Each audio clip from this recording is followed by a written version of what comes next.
Alice van Duren, a 38-year-old woman from Belgium, was married to a jewelry craftsman named Jan de Wilde. They had 2 children, Vincent de Wilde and Carol de Wilde. Although she worked in the family's jewelry store, Van Doren's real passion was skydiving. She started skydiving with her husband in 1994, and her enthusiasm for the sport grew over time. With 2,300 jumps to her name, she became an experienced skydiver. Every weekend and on holidays, she dedicated her time to skydiving. In 1998, Van Doren started formation jumping and joined an all-female skydiving team, the Divas, in 2001. They even competed in the World Skydiving Championships in 2003. Unfortunately, Van Doren had to leave the group in 2004 because of health problems related to a hernia. After she got better, she decided to skydive for fun. Instead of competition, she became a member of the Swartberg Parachute Club, and by 2006 she had completed over 2,300 successful jumps. It was in this club where she became close friends with another skydiver, a 26-year-old school teacher named Van Doren Klottermans. Because they both had the same first name, Van Doren later came up with the nickname Babs for her younger friend to avoid any confusion. Another member of the club, a man named Marcel Summers, was also friends with both women. The 3 of them became good friends and started diving together during their skydiving tricks. Over time, Van Doren grew closer to Marcel, despite being married. Their friendship turned into a romantic involvement. Van Doren's family was accustomed to her spending weekends at the skydiving club, which unknowingly helped her conceal her relationship with Marcel from her husband. They would often visit Marcel's apartment, spending their weekends together without any worry. Van Doren was unaware that she and Klotmans not only shared a first name, but also the same man. Without either woman knowing, Marcel had been secretly involved with both of them intimately to juggle both relationships. He created a schedule assigning specific days for each woman. Fridays were for Klottermans, while Saturdays were for Van Doren. This setup worked well for Marcel for a while, but it wouldn't last long as an unexpected turn of events was on the horizon. On a particular weekend on the evening of Friday, November 10, 2006, Klottermans went to Marcel's place as they usually did every week. Little did she know, Els Van Doren had decided to surprise Marcel by showing up unexpectedly that same night. Klotmans and Marcel were having dinner together when they returned to Marcel's apartment and found Van Doren waiting outside his door. The details of their subsequent conversation are unknown, but what is certain is that on that night Klotmans did not share Marcel's bed. Instead, she ended up sleeping in a sleeping bag on the living room floor while Van Doren and Marcel went to the bedroom there. In the living room, Klotmans noticed Van Doren's parachute and other skydiving gear in close proximity. Feeling wounded and betrayed after being deceived and replaced by her friend, Klotmans resorted to an unthinkable action, which led to a tragic outcome. Later on November 18, 2006, 12 members of the skydiving club, including Van Doren, Klotmans, and Marcel, embarked on a flight over Flanders. The plan involved Van Doren, Klotmans, Marcel, and another skydiver named Tom executing a 4-person formation jump at 13,000 feet. During this formation, they would interlock hands before releasing and deploying their parachutes as they prepared for the jump. Marcel and Tom leaped from the plane as intended. However, it seemed that Klotmans, perhaps due to a delay or intentionally, jumped slightly later than the others. During the freefall, Klotmans was not able to catch up with the group, and at 9,000 feet, Marcel, Van Doren, and Tom broke the formation, preparing to safely open their parachutes. At this point, it became clear that a serious problem had arisen. As Van Doren tried to activate her parachute by pulling the cords, it failed to open. Striving to stay calm, she recalled the emergency procedures from her training, and having dealt with a malfunctioning parachute before, she had successfully deployed the reserve parachute on that previous occasion. However, in this situation, plummeting through the air at around 200 kilometers per hour, she had only 20 seconds or less to perform a life-saving maneuver for a successful landing. Despite her efforts, pulling the reserve cord proved futile, as the parachute remained unresponsive. With her desperation escalating, she persisted in tugging at both the main parachute and reserve cords. Yet no response ensued. Marcel, who was 800 meters above, observed Van Doren, who was a mere 500 meters from the ground, and sensed that something was wrong as her parachute had still not been deployed. But he could do nothing but witness the unfolding horror. In the second desperate attempt, Van Doren tried to undo the cords of the parachute, hoping to activate it, but her fate had already been sealed. At the same time, in the town of Upabik, as these events were unfolding, a woman was outside doing laundry in her garden. A loud noise alerted her to what had happened, and looking up, she saw a person descending from the sky with a parachute towards her garden. This spectacle wasn't unfamiliar, given that her residence was merely a few kilometers from the skydiving club and its landing field. While turning to resume her laundry task, the woman spotted a white fabric entangled on top of her shrubs. Drawing closer, she saw a person lying amidst the bushes. Swiftly, she called her husband, who was also in the garden attending to maintenance duties, and they promptly contacted emergency services. That person was Elle Van Doren. They assumed she was one of the skydivers, but unfortunately, she showed no signs of life. Meanwhile, Marcel found a safe landing spot and ran through the streets, desperately calling out for Van Doren and trying to locate her. Marcel spotted an ambulance and followed it to the nearby site where Van Doren had landed. He rushed towards her, but had to be restrained to allow the emergency crew to approach. Upon the arrival of emergency services, resuscitation efforts were initiated but proved futile. Els Van Doren had succumbed. Marcel vehemently insisted on preserving Van Doren's parachute untouched, asserting the abnormality of both the main and reserve parachutes failing to open. He then contacted her husband, Jan, and delivered the devastating news. Jan hurried to his wife's side, while Tom and Klottermans returned to the parachute club to relay the tragic news of Van Doren's demise to the other members. The club members were deeply affected by the news. Klottermans, feeling overwhelmed, knelt down and let out a sorrowful cry. Elsa's husband, Jan, came to the club to collect her things and found Klottermans there. She offered to get the items, and he noticed her standing still with a strange smile. Klottermans then went towards the changing rooms with Jan following behind. But when they reached there, she suddenly closed the door, locking Jan outside. Jan later mentioned that Klottermans took quite a while before finally coming out with Van Doren's belongings. Meanwhile, at the accident site, the police had gathered Van Doren's parachute and helmet, the latter equipped with a video camera capturing her ill-fated jump. An autopsy conducted to ascertain her state revealed no traces of alcohol or drugs that might have impaired her. Her death was classified as either a murder or a suicide, attributed to multiple fractures and internal bleeding, resulting from the impact of the fall. Suspicions arose within Van Doren's family, pointing toward the possibility of her being murdered by someone within her skydiving club, an individual knowledgeable about how parachutes work. Subsequently, the club members were advised not to attend her funeral, a request that some members, including Van Doren Klottermans, ignored. Jan, in particular, felt deeply hurt, learning that fellow club members were aware of the affair, some of whom he considered friends from his own club membership. To make things worse, Van Doren had falsely told her club friends that she was separated from her husband. Her funeral took place just a day before her daughter Carol's 15th birthday. During this sad occasion, Carol talked to her mother with a heartfelt statement. She mentioned how the family had asked her mother many times to stop skydiving, and expressed how much they wanted her to stay with them.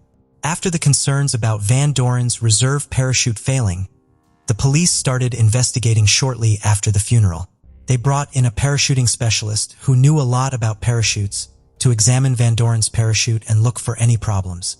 The expert quickly noticed a major issue. A crucial part of her parachute, the pilot chute, was missing. This small extra parachute is important for deploying either the main or reserve parachute. Its intentional removal seemed to be on purpose. Also, there were clear signs of tampering, such as the cut drawing to the pilot chute that activates the main parachute, and one of the straps connected to the emergency parachute. After reviewing the latest body camera footage from Van Doren's failed jump, investigators noticed an unidentified red fabric in front of her face that did not belong to her skydiving equipment. They are still trying to determine where this fabric came from and have asked the residents to search their gardens and surrounding areas for the red item. If found, they stress the importance of handling it carefully as it could contain DNA from the person who tampered with Van Doren's parachute.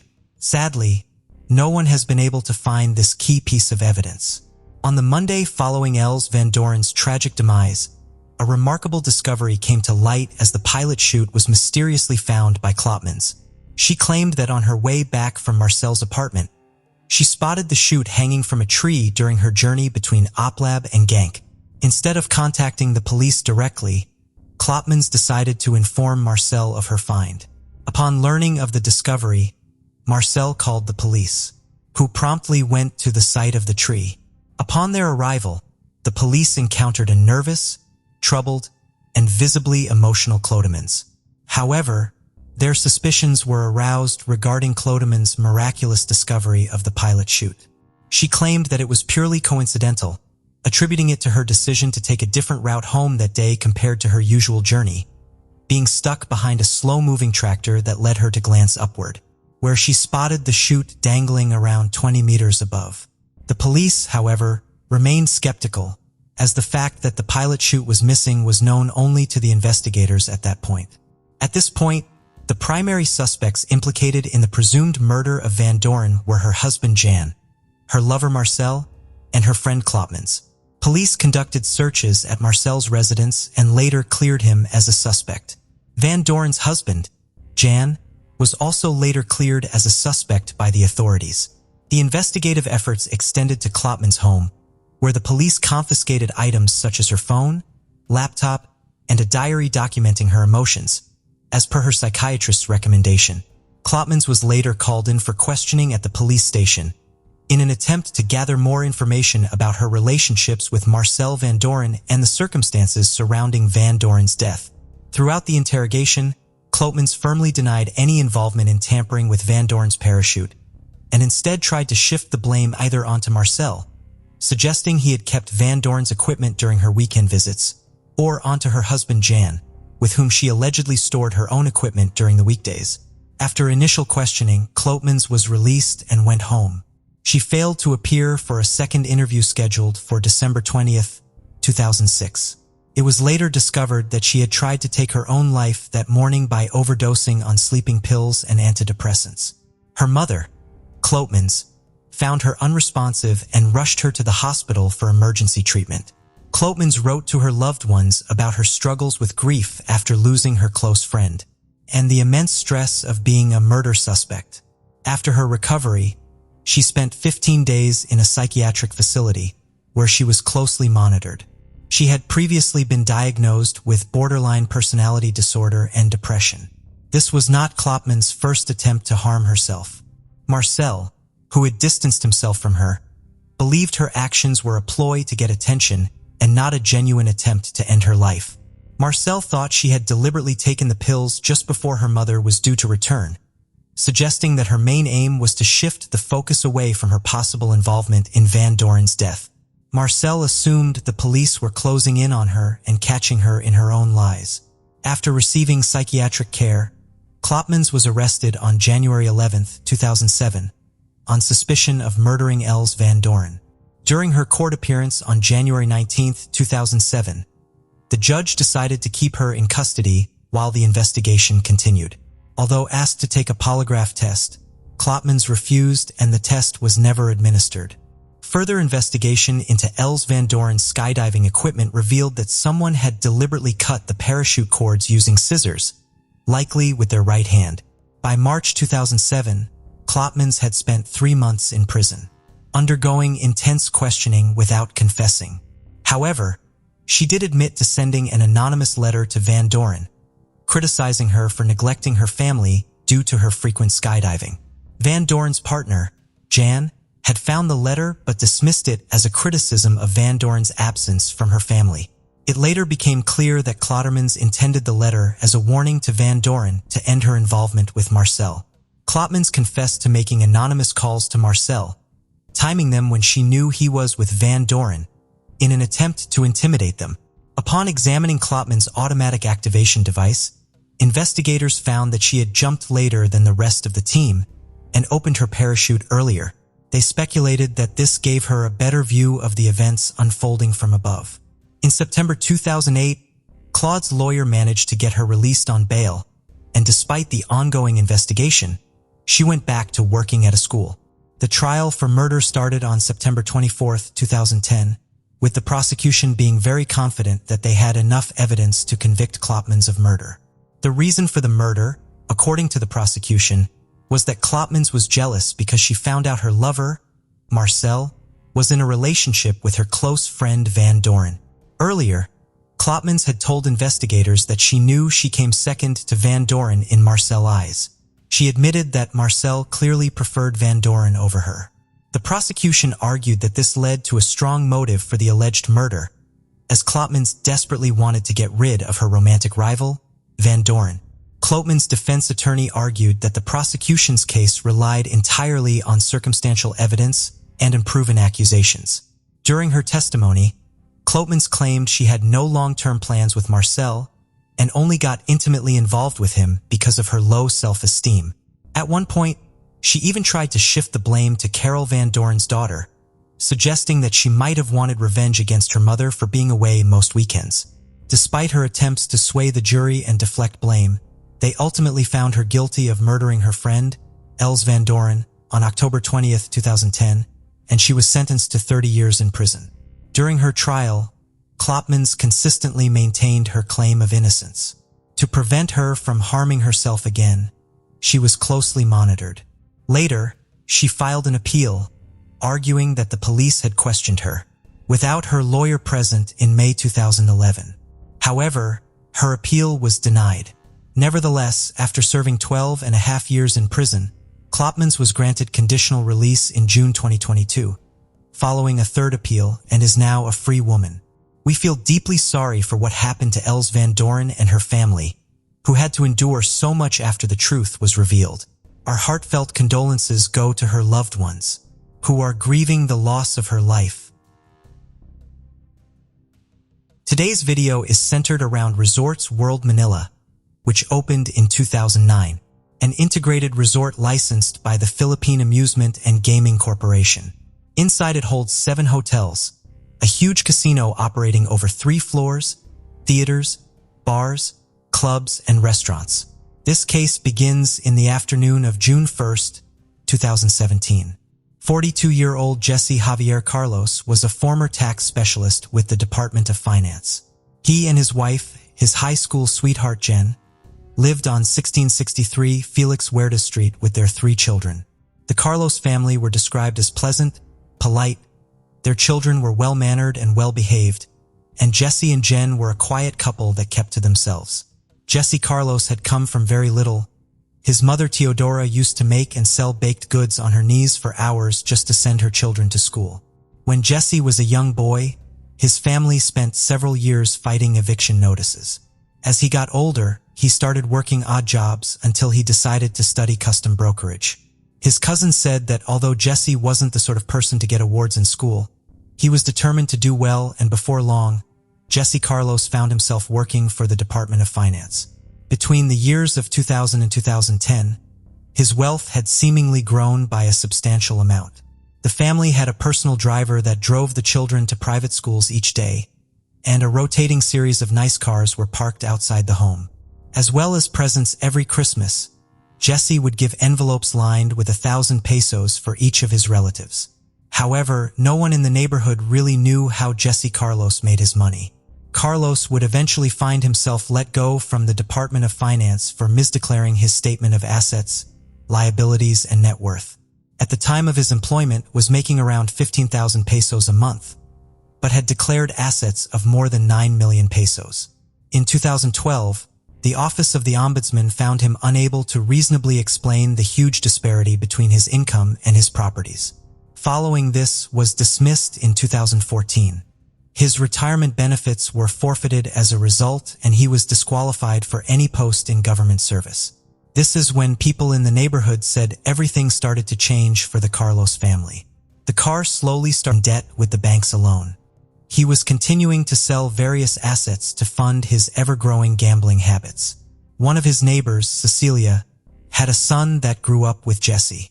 She said Jesse began gambling and betting early on, playing Caracress in the street with the boys, and later started cockfighting, betting vast amounts of money on this too. On June 1st, Jesse Carlos attended a hearing that involved the government's attempts to seize 6 million pesos worth of his assets.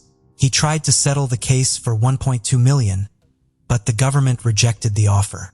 At around 4 p.m. on June 1st, 3 men entered Resorts World Manila: Elmer Mitra Jr., Elvin Cruzan, and also Jesse Javier Carlos. They stayed for a couple of hours and had coffee at the Maxim Hotel before leaving and getting into a gray BMW. As the evening rolled around and the nightlife of Resorts World Manila kicked in, Alma Mitra Jr., Alvin Cruzan, and Jesse Javier Carlos were still driving around talking. Alma Mitra Jr. worked at the Philippine National Construction Corporation and was also a lawyer. Alvin Cruzan was a retired police officer and was now working as a casino financier. The conversations that took place in the car that night can never be known. But people speculated that Jesse Carlos may have been getting pressured by Elmer and Alvin to repay his debts. Just before 10 p.m., Carlos pulled a gun out and shot Elmer. Witnesses described hearing more gunshots from inside the car before the car crashed and overturned. Carlos crawled out from the back seat and stumbled off into the night. When police arrived on scene, they recovered 4 9mm casings, 6 bullets, and a 9mm pistol in the car. Both Alma and Alvin were dead from gunshot wounds to the heads. As officers were dealing with the crash and shooting, just before 11 p.m., Jesse Carlos returned home. He changed his clothes and left his house again, heading for the casino in Resorts World Manila. At 11:19, he stopped at a local refueling station where he bought 3 liters of gasoline. At 12:07 a.m., Carlos arrived at the entertainment complex by taxi. He was wearing plain black clothes and carrying a large bag. He exited the taxi, limping slightly as he did so. Unbeknownst to anyone around, inside his bag was a rifle and the container of gasoline. He got in an elevator with 2 women and headed to the parking areas, getting out on the 2nd floor. As he left the elevator, he put on a mask and an ammunition vest, promptly walked into the casino, avoiding the metal detectors and the security guard, took out his rifle and started shooting. Everyone started running for their lives. Security did their best to contain the situation and started trying to evacuate more than 12,000 people from the complex. But the fear and panic proved too much. Stampedes of people crammed into the exits, with some even jumping out of windows. Many people crowded into various cupboards and rooms around the casino, barricading themselves in. At this time, it was unclear how many shooters there were because of the amount of shots that were being fired. Some guests recalled hearing the word terrorists being shouted throughout the building, causing even more panic and uncertainty. In one of the rooms, Carlos took out the gasoline, poured it over one of the gambling tables and set it to light, before throwing his bag containing the ammunition into the flames. He continued moving around the area, setting it on fire as he went. Carlos then entered one of the rooms containing the safes. He shot at the locks on the door before gaining entry to the room with the casino chips in. He spent some time stuffing casino chips into a bag. These chips totaled at just over 113 million pesos, which was the equivalent of just over $2 million at the time. At 1:30 a.m., the building's security and armed police were inside the resort looking for the shooter or shooters, as it remained unclear how many perpetrators there were. Fear was spreading rapidly, and it wasn't long before the main gates of the 4 terminals at the international airport shut, and only passengers and airport personnel already inside were able to move around. Was now wandering around, slowly and aimlessly, seemingly unclear as to where to go and what to do next. More suddenly, a security personnel looked behind a door and saw Carlos. He quickly backed off before attempting to shoot him. They both fired at each other for a few seconds, and Carlos was hit in the process. He then shut the door and slowly headed up the stairs. He entered the Maxim Hotel in the resort, shooting as he went. At 1:46 a.m., he shot into room number 510, grabbed some towels and set them on fire outside in the hallway, before entering the room himself. Before long, police and security cautiously entered the hallway before approaching room 510. Inside the room on the bed was the body of Jesse Javier Carlos.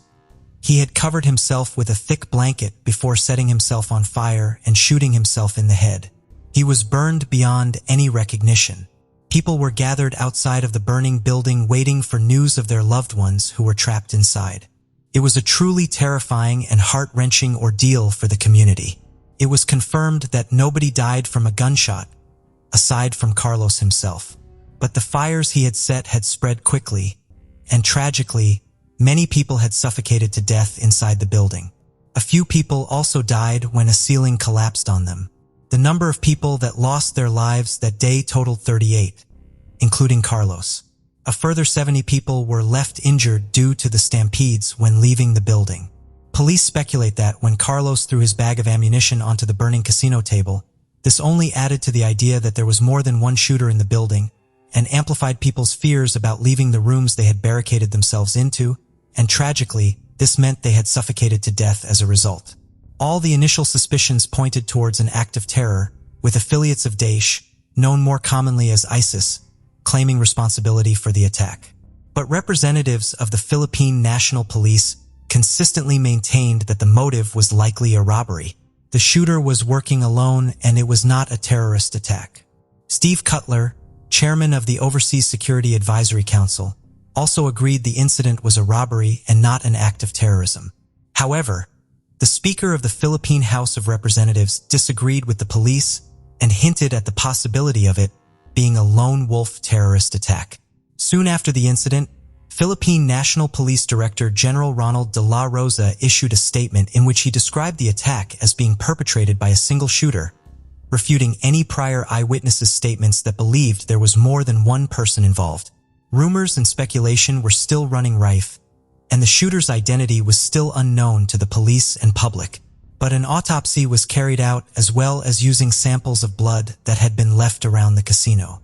And with this, Jesse Javier Carlos' identity was finally revealed.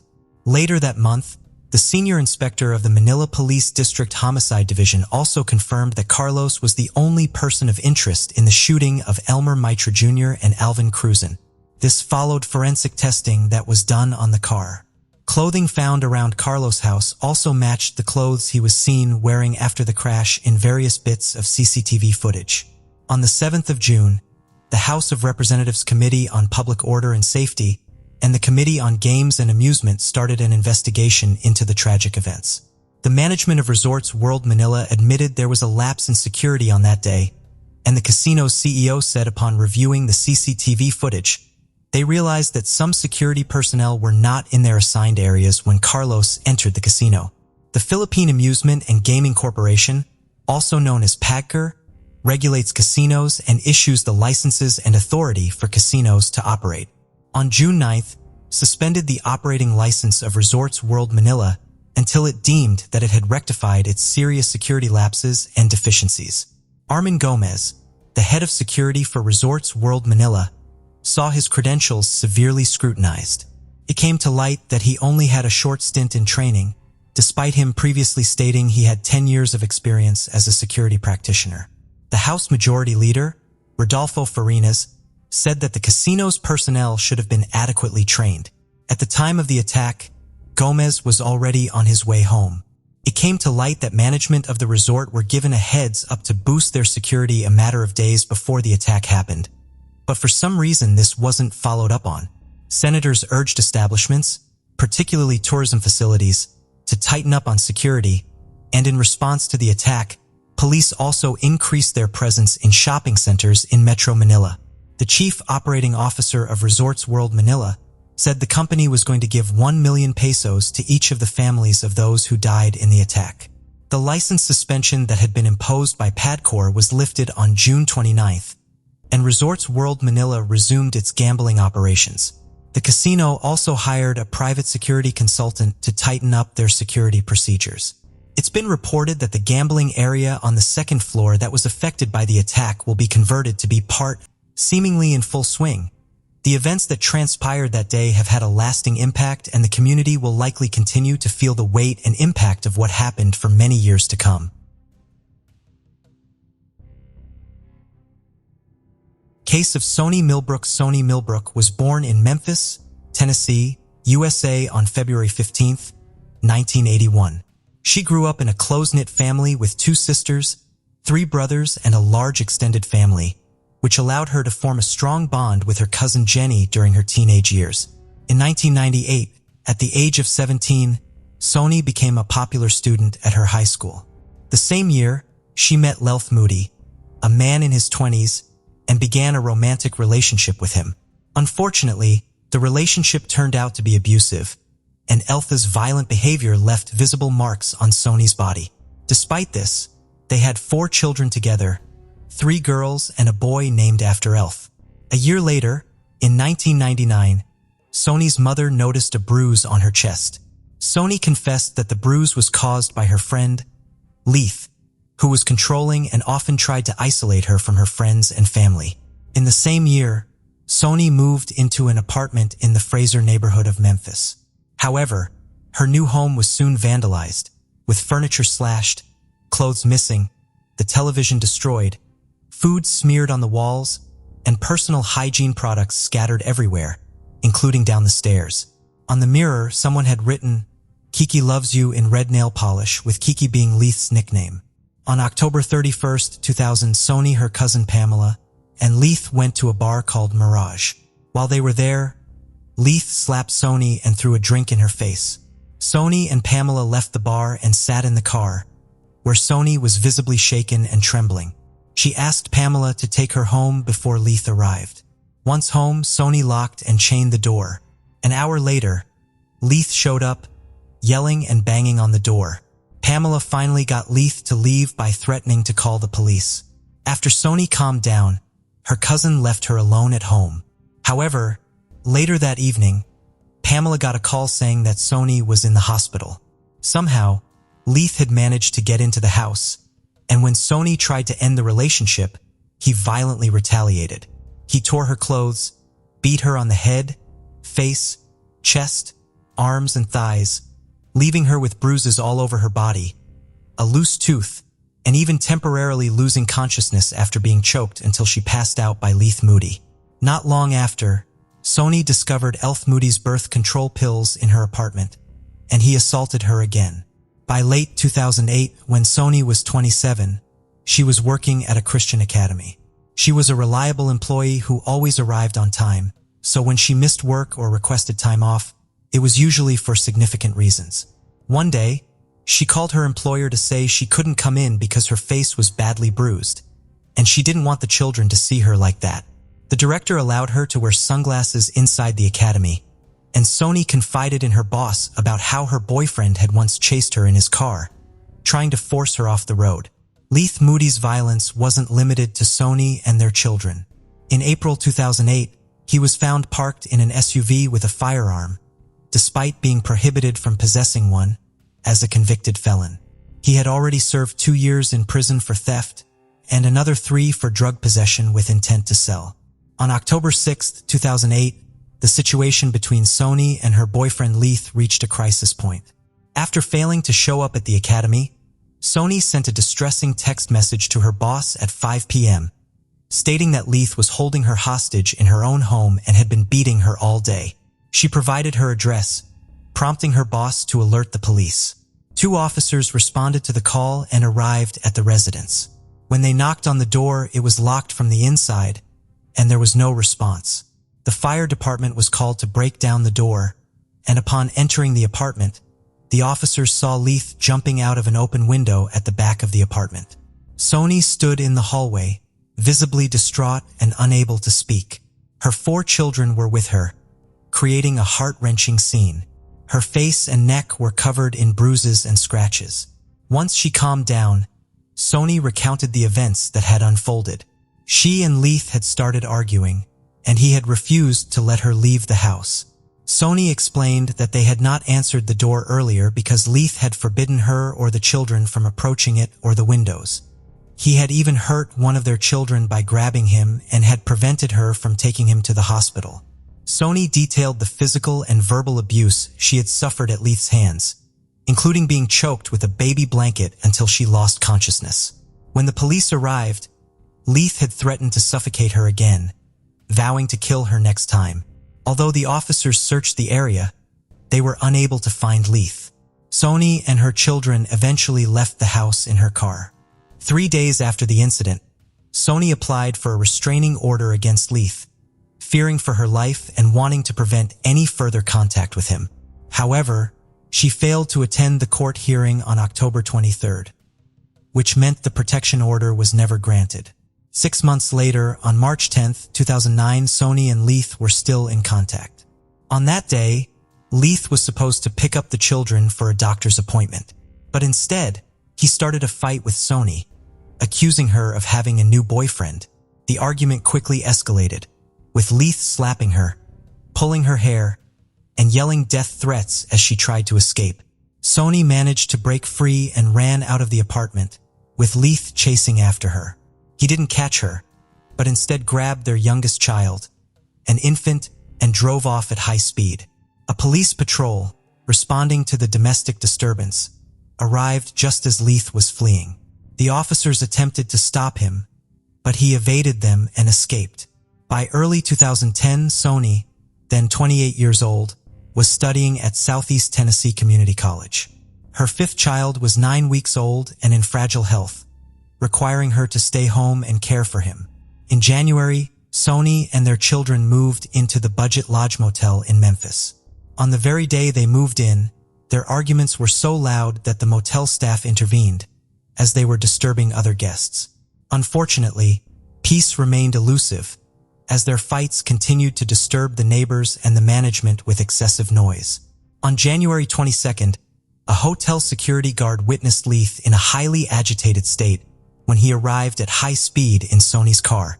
He began shouting at her while she stood on the second-floor balcony with their children. During the heated argument, Leith threw a bag of groceries at her. The security guard intervened, telling Leith that he needed to keep the noise down and refrain from throwing objects, and that the argument should be continued inside their room.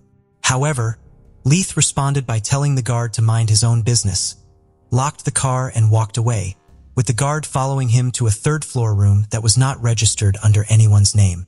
When the guard asked Leith to hand over any hotel keys he had, Leith surprisingly produced keys to 3 different rooms. Despite not being registered as a guest, the following day Leith, Sony, and their children moved to room 222. That evening, the night manager asked Leith to leave, which he did, but he soon returned. The confrontations persisted for a few more days until the same security guard, who had repeatedly warned them, finally asked Leith to vacate the property permanently. As Leith went to the parking lot, the receptionist attempted to calm him down, and the guard warned him not to return that night. Leith got into the car and drove away. On January 26th, Sony privately shared with Pamela that a lot was going on in her life and that she was currently staying at a motel. She hinted that she had something important to confide in Pamela and promised to get in touch if she ended up leaving the motel or if her boyfriend did. The next day began like any other, with Sony taking her younger kids to daycare and dropping off her oldest at school around 11 a.m. However, things took a turn when the housekeeping manager knocked on Sony's door, speaking to her through the window, to inform her that they needed to settle their bill or leave the hotel room. He returned several times that day, looking for a response. At around 2:30 p.m., Leith answered the door, telling the manager that his mother would be back soon with the money they owed. But when the hotel security guard checked room 222, he found it empty, with children's clothes, bags, and various items scattered all over the floor. One of the beds was neatly made, which seemed out of place given the state of the room. Later that day, Sony failed to pick up her eldest daughter from school, which was unusual. The school secretary called Christine, the child's maternal grandmother, to come and get her. Christine tried calling Sony, but there was no answer. Growing worried, she discovered that her other grandchildren were still at daycare. Convinced something was wrong, Christine asked her husband to pick up the younger kids while she went to the school. They eventually contacted the police, who arrived at the house around 10:30 p.m. and filed a missing persons report. On January 28th, the housekeeping manager re-entered room 222, which was now vacant, to collect and label the personal belongings that the previous tenants had left behind, apparently to avoid paying their bill. The room contained piles of clothing and a large trash bag, which were both taken to the storage area. After emptying the room, it was thoroughly cleaned and readied for new guests. The following day, on January 29th, James and Rhonda Sargent moved into room 222. Upon moving in, the new tenants immediately noticed a strong, unpleasant odor in the room. They attempted to mask it by burning incense, but this effort was unsuccessful. During their search for the source of the smell, they discovered that the previous tenants had also tried to hide it, as evidenced by the scented tissues they found stuck in the tiles and ceiling vents. The smell was most pronounced when someone sat on the bed. On January 29th, the Memphis Police Department's Missing Persons Unit visited the hotel to ask about Sony's whereabouts, as it was the last place she was seen. However, the officers did not search room 222. Leith was found on February 2nd at around 7 p.m. in Sony's car, which was parked at a shopping center. He was arrested for stealing the vehicle and held in police custody for 48 hours. During that time, he was questioned about Sony's disappearance. Leith said the last time he saw her was on January 26th, when they met at 7 a.m. in the hotel parking lot, went to the room, were intimate, and then went back outside. According to Leith, Sony let him take her car keys because she planned to use her social benefits and a school loan to buy a new car. However, investigators discovered that Leith had actually been staying at a different hotel, making it unlikely that he spent nights in the car, especially considering the snow during that period. On February 3rd, police found a debit card with Sony's name, along with several recent purchase receipts inside the car. On the same day, police examined the clothes that had been stored at the hotel, searching for DNA or other evidence, but they found nothing. This lack of progress added to their frustrations, and as a result, Leith had to be released due to insufficient evidence linking him to Sony's disappearance. Meanwhile, Sony's cousin and her mother had the painful task of going to the hotel to collect Sony's belongings. Sony's cousin had a terrible premonition, but unfortunately, she did not find anything to support her feelings. On February 4th, the police went to Moody's uncle's house, where they found a DVD player that had been taken from the hotel room in Sony's wallet. Moody had given these items to his cousin, who told the police that Leith had borrowed the DVD player on January 24th, saying he wanted to watch a movie. Leith was seen driving a red car that day. Later, when the cousin asked Leith why he hadn't picked up the children on January 27th, Leith avoided the question. When asked about Sony, Leith left the DVD player and wallet in a bag and quickly left the house. James and Rhonda Sargent asked to be moved from room 222 because of the constant bad smell. Since no other rooms were available, they had to move to a different hotel. However, even after the room was cleaned and the carpet was washed in early February, subsequent guests in room 222 still complained about the foul smell, which only slightly improved for a few days. Sony's family, especially her kids, were devastated by her disappearance. Their only hope was for her safe return. On February 4th, homicide detectives visited the hotel where Sony was last seen. By then, her room had been occupied and cleaned at least 3 times. The detectives didn't enter the room, but asked the staff if they had noticed anything unusual, and all said no. On February 7th, James and Rhonda, probably relatives or friends of Sony, returned to the hotel and changed rooms 3 times, including one night in room 222, which was the same room Sony had stayed in. They told the management that the rooms still smelled bad. In March, a deeper cleaning of room 222 was carried out, including the carpets, bedding, bathroom curtains, and window drapes. But to everyone's surprise, the smell didn't go away, it got stronger. The manager talked to the security guard about the issue, and during their conversation, they remembered that Sony had vanished at the end of January. The guard recalled the events from that time and suggested that the manager check room 222 for signs of blood or cleaning products. 10 minutes later, the manager returned and asked the guard to come with him. What they found was horrifying. The 2 men walked into the room to find that the manager had removed the mattress from one bed, leaving only the frame behind. The lower part of the bed frame had a built-in enclosure, which prevented the space underneath from being used as a storage area. However, when they lifted the box spring, they discovered a large empty space that could conceal anything. As they peered through the solid edges of the frame, they stumbled upon a gruesome sight, a decomposing body. They immediately called the police, who arrived at the scene shortly after. Upon inspection, the bed frame was found to have marks all over it, with 2 broken wooden areas near the headboard. A towel and a cloth bag were discovered between the legs of the body, which was dressed in a shirt, but was naked from the waist down. The autopsy conducted by the forensic team revealed that the cause of death was strangulation using a coaxial cable. The cable was wrapped around the victim's neck, under one arm, around the chest, and ended at the back. According to the forensic examiner, it would have taken at least 2 to 3 minutes of continuous pressure to cause death. DNA analysis matched Sony's genetic profile, which included female markers. Additionally, male genetic material was found on 5 parts of the cable. The main theory was that Sony was already dead when she was reported missing, and that Leith had used the coaxial cable from the DVD player he had borrowed from his cousin, suggesting premeditation.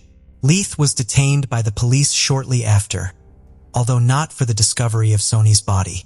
He was arrested on a separate charge of possessing a firearm, despite a prior felony conviction. Despite this, he was considered a person of interest at the time of his arrest, as he was the last person seen with Sony alive. Furthermore, he was found in Sony's car when he was arrested and taken to the detention facility in Mason on March 18th. Police have launched an internal investigation to find out why the case took such an unusual turn.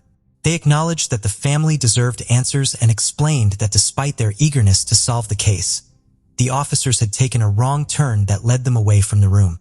The police also stated that they had never dealt with a situation like this before, saying that the discovery was more astonishing than fiction, and highlighted the tragedy of domestic violence. However, they regretted that the room had been cleaned and rented out multiple times since Sony's death, which made it difficult for them to collect evidence. Rhonda, one of the first tenants to occupy the room where Sony's body was found, expressed skepticism about the police explanation when she spoke to the media. She pointed out that if the officers had asked to enter the room during their January visit, she and her husband would have let them in. Rhonda argued that unlike her and her husband, the officers should have been able to recognize the smell of a decomposing body and found Sony much sooner. Finally, the time arrived to bid a loving and dignified farewell to Sony. On March 24th, her funeral took place. Following her death, Sony's children were placed in the care of her sister and brother-in-law. By April 1st, they had begun the process of obtaining legal guardianship of the children. She acknowledged that while the children were the primary victims of the tragedy, the lives of all family members were severely disrupted. She vowed that although she couldn't bring her sister back, she was resolute in providing for Sony's children, ensuring they received the necessities like food, clothing, and toys, and keeping them together as a family unit. Sony had benefited from a social program that refilled her debit card for grocery purchases on a regular basis. Shortly before her disappearance, the card was replenished as part of her tax refund. The police were able to track the card's movements, which led them to Leith, who was found with the card. Their investigation showed that the card was used on February 1st, for days after Sony went missing. At a convenience store she regularly visited on the 1st of each month to withdraw cash using her electronic benefit transfer card. The police visited the store and asked the owner to share the footage from the 16 security cameras. The surveillance system had captured footage of a man wearing yellow clothing using Sony's card at 11:38 a.m.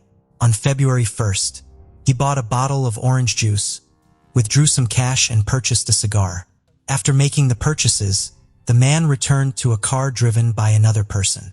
In February 2014, nearly 4.5 years after the crime, Leith's trial finally began. By this time, the budget lodge hotel where the couple had stayed had closed down. Leith maintained his innocence, while the prosecutor described the events as a tragic and ugly culmination of a tumultuous relationship.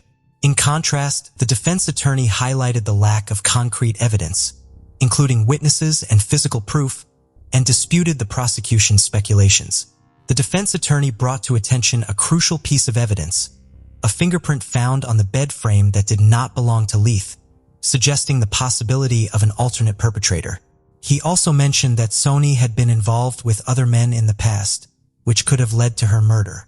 The attorney emphasized that Leith had no prior arrests for domestic violence against Sony. Furthermore, he revealed that Sony had moved back in with Leith due to a rat infestation at a relative's house where she was previously staying. On February 6th, a video was shown in court, which captured Leith using a prepaid Sony card just 4 days after the murder. While the defense team suggested that Leith's calm behavior during the transaction suggested he was innocent, the prosecution saw it as a sign of a cold-blooded and ruthless individual who was unbothered by the crime he had allegedly committed. On February 7, 2014, Leith was found guilty of first-degree murder and was sentenced to life in prison. 3 days later, on February 10th, Leith appealed the sentence, arguing that the court had made an error by considering his past history of domestic violence, and that the evidence presented was insufficient. However, on July 7, 2015, the Tennessee Court of Criminal Appeals upheld the conviction, confirming the sentence. Today's case takes us to the small village of Alve Church in northeast Worcestershire, England. In December 1996, the media was dominated by the story of a disturbing road rage incident, with the ferocity of the attack leaving many people in shock. 25-year-old Lee Harvey worked as a bus driver, and his mom Maureen said all he wanted in life was to be a husband and a good father. His parents described him as cheeky and funny, always bringing so much good energy to everything. Lee had a young daughter, Danielle, whom he doted on, and Maureen said they were like two peas in a pod. He was separated from Danielle's mother, but the pair remained friendly and supportive of each other in raising their daughter together. 27-year-old Tracy Andrews had dreams of becoming a model and was working as a bartender when she met Lee in a club in 1994. Tracy also had a daughter 1 year apart in age from Lee's. She gave birth to her baby girl, Carla, when she was 21. But the relationship with her then partner was tumultuous, and less than a year later, the relationship ended. As soon as she and Lee met, the couple's connection was instant. They had a passionate and fast-moving relationship, and friends and family said they were inseparable from the get-go. It was said that Tracy was always incredibly possessive over her partners, and the relationships were always volatile. Lee was also a jealous person, and fights would often break out between the pair over the attention the other might get. Ex-partners said that Tracy had a vicious temper, often getting violent with them. Arguments between her and Lee would escalate and get out of control quickly, and violent outbursts would often ensue. Despite this, Lee moved into Tracy's flat after just 3 months, but he would often return to his parents' house as Tracy would frequently kick him out, throwing his belongings into bin bags. Despite everyone around the pair seeing how toxic the relationship was, Lee would always move back in and the pair would try and work things out. Lee's mom Maureen said that everyone felt the relationship was bad news from the beginning. She said she could tell straight away that Tracy was controlling, paranoid, and extremely insecure. Tracy revealed to Maureen that she had had a difficult childhood and had never recovered from her dad walking out of the family home when she was 6 years old. The more time that passed, the more the relationship continued to grow toxic, dangerously unhealthy and codependent. Maureen said the arguments became the only predictable thing about the pair. Neighbors would often hear the couple shouting at each other for hours at a time, and police were called on numerous occasions to the flat to break up the fights. Maureen was starting to notice some changes in her son that she didn't like. After finding out that Tracy had bitten Lee on the neck during a vicious fight, she called Tracy, telling her the relationship couldn't continue and that it was unhealthy for the pair to carry on seeing each other. But hers and everyone else's words fell on deaf ears, and the couple carried on. Tracy soon fell pregnant, and although a shock, everyone hoped this might help the couple stop fighting and focus on what was now the most important thing.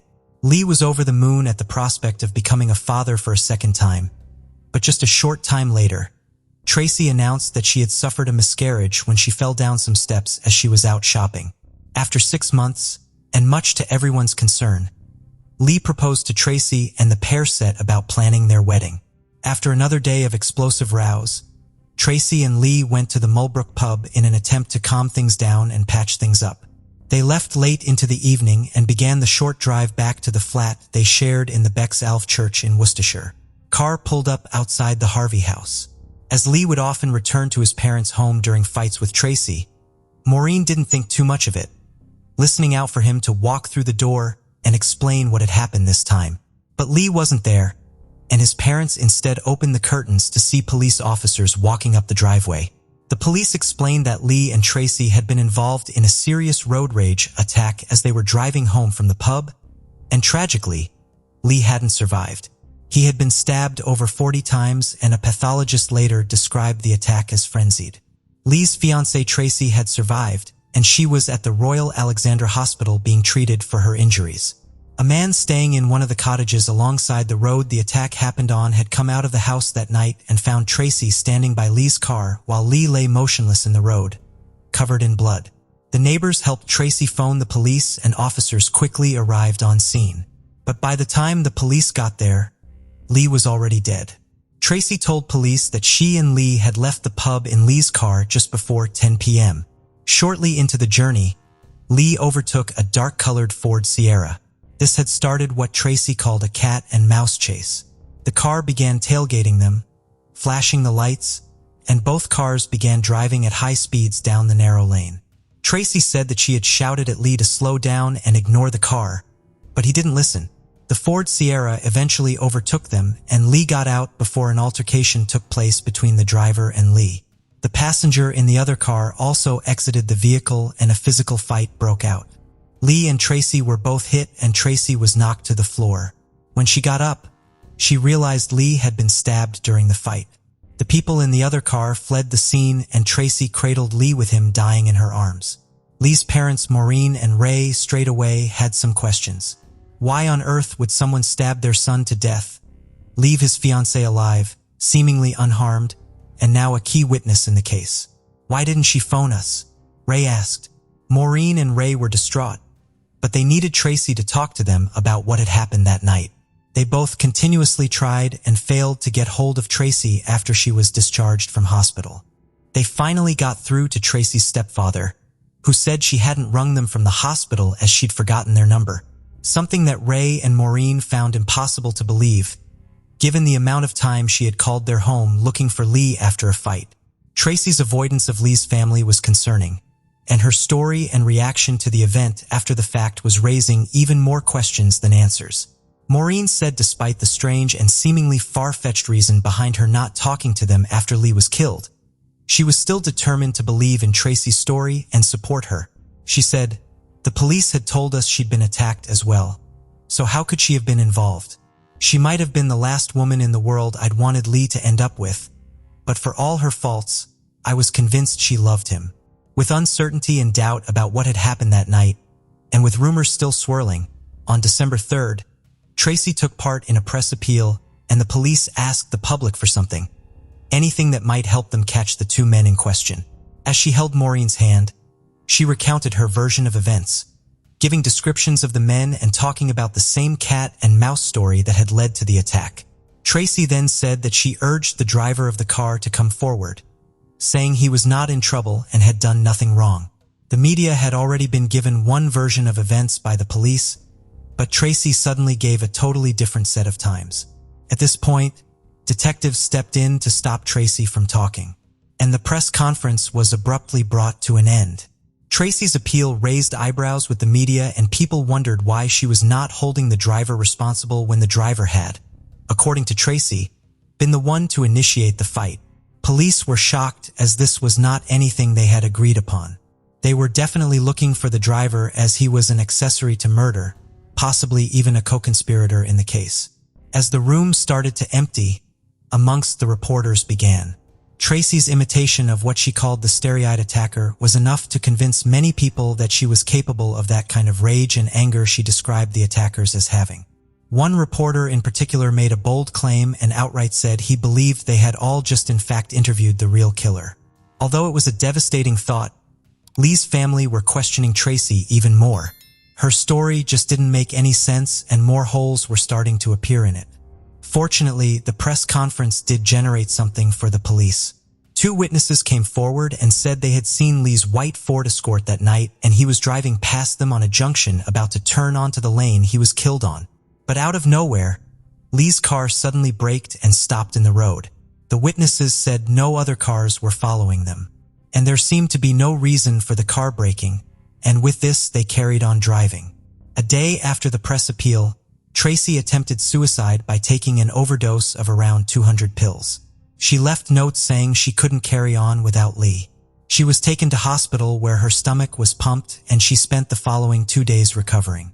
Maureen and Ray visited Tracy in hospital, and while they were there, Tracy grabbed Maureen's hand and said, "I'm sorry. I'm so sorry for what I've done." After this, she went quiet and turned her head away, and Maureen and Ray left. Ray said to his wife, "That's the closest thing we're going to get to a confession." Tracy's story just wasn't adding up, and the police could find no evidence that a road rage incident had taken place at all. Investigators had thoroughly checked over the road the car chased in the attack allegedly happened on. It was a narrow, single country lane, and if two cars had been speeding and overtaking each other, there would likely be tire marks or something that pointed towards a high-speed chase. But the road and grass along the side were completely clear. The location of the blood in the road in relation to where Tracy had said the attack had happened also didn't match up. And despite Tracy saying the attack had happened outside the vehicle, Lee's blood was found in the back seat of his car. No witnesses could attest to seeing the same dark car Tracy spoke about, and there was a substantial amount of time after Lee had been stabbed before Tracy raised the alarm. Nobody living near or driving along the road at the same time saw or heard anything apart from one person, a child living in one of the cottages near the lane.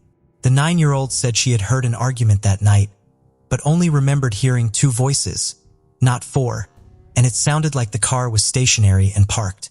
Examination of Lee's body found almost 100 strands of Tracy's hair in his hand, which pathologists later determined had to have been taken from Tracy's head with considerable force, possibly during a physical fight. As well as wounds from a blade, some marks on Lee's body indicated that scissors may have been used. This pointed towards a Swiss Army knife being the murder weapon. Blood on her clothing showed a splash pattern rather than a transfer of blood from holding Lee as he lay dying, as Tracy had claimed. Testing was done on all of Tracy's clothing that she had been wearing that night, which confirmed there was a blood stain on the inside of her boot.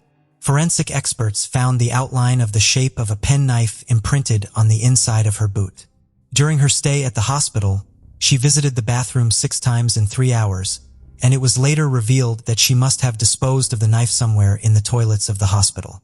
The same day Tracy was discharged following her overdose, police arrested her in connection with the murder of Lee, and on December 19th, she was formally charged. She vehemently denied any involvement and adamantly stuck to her story.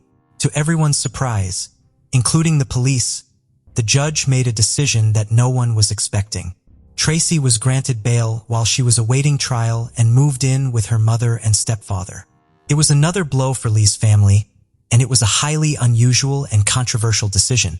Bail on a murder charge is not granted unless the court is absolutely satisfied that there is no significant risk that the person would commit an offense that would likely cause physical or mental injury to another person.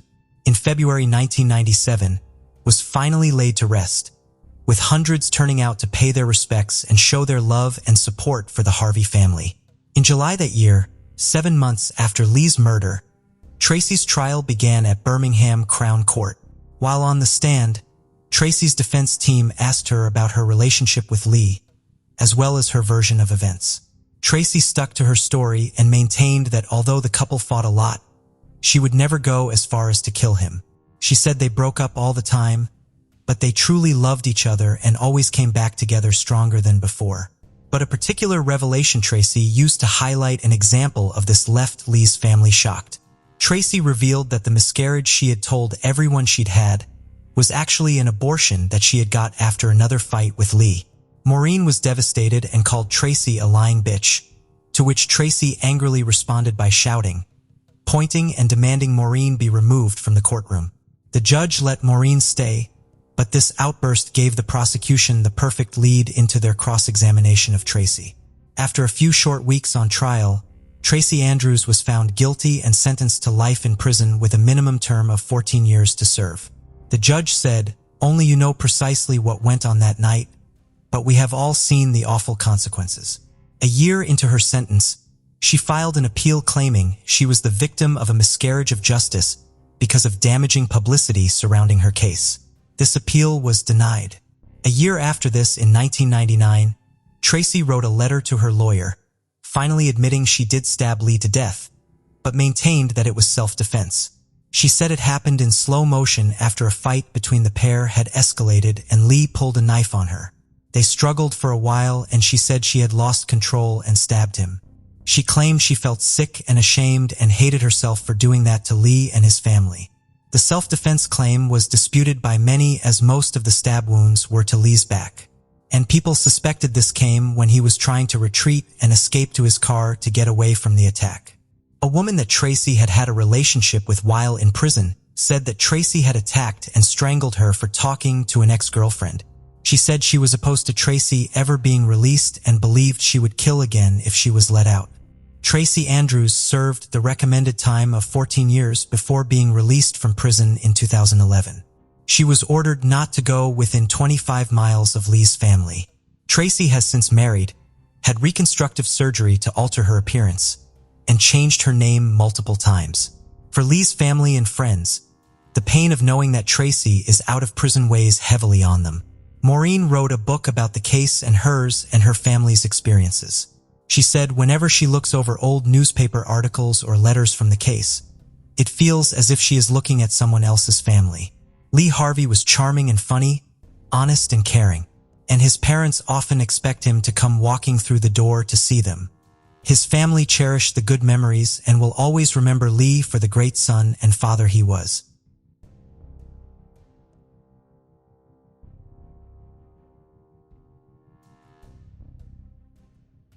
The case of Natalie Holloway, 18-year-old Natalie Holloway, who disappeared while on a trip to Aruba, an island in the southern Caribbean Sea near Venezuela.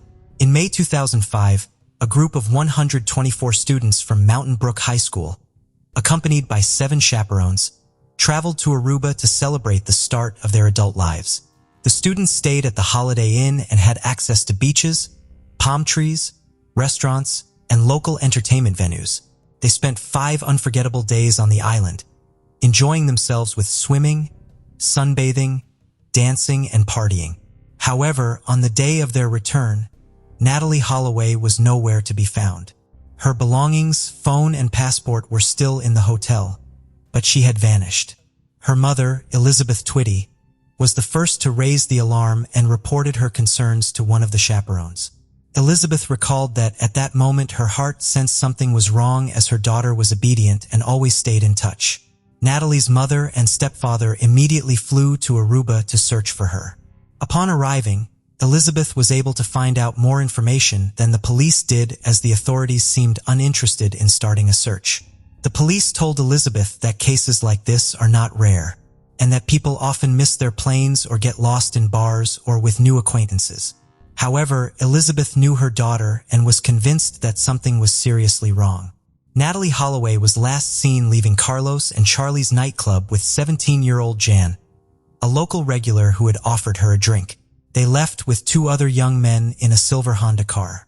For hours later, Natalie's mother, Elizabeth, contacted the police again with concerning information, leading to the detention of the trio. Initially, Vanderslot denied knowing Natalie, but later admitted to leaving the bar with her. They drove around, visited the beach, and then dropped her off near the hotel. His friends Deepak and SES Kalpo confirmed his account. Natalie was born on October 21, 1986, in Clinton, Mississippi, to Elizabeth and David Edward Holloway. Her parents loved each other dearly, but divorced after 13 years. Natalie and her brother stayed with their mother, but their father remained supportive emotionally and financially. In 2000, Elizabeth remarried to George Twitty, and Natalie moved to Mountain Brook. The move was smooth, and she made new friends easily due to her sociable nature. Her family was devout, attending church every Sunday, which influenced Natalie's upbringing. Relatives remembered her as kind, modest, and beautiful with a radiant smile. Natalie was an excellent student, engaged in dance and participated in various clubs. She dreamed of pursuing a career in medicine and had chosen a local university for a substantial scholarship. At the time, she had promising life prospects and was excited about an upcoming trip. Elizabeth believed her daughter was unlikely to trust a stranger or get into a car with him. Surveillance footage from the bar confirmed her suspicions, showing Natalie's behavior changed after drinking a beverage offered by Jan, suggesting she was under the influence of some substance. The staff at Carlos and Charlie spoke well of Natalie, but Vandersloot had a questionable reputation, often behaving poorly, indulging in gambling and consuming forbidden substances.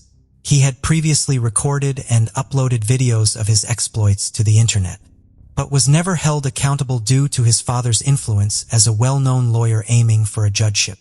The disappearance of Natalie sparked a nationwide search, with the island authorities launching an extensive operation to find her.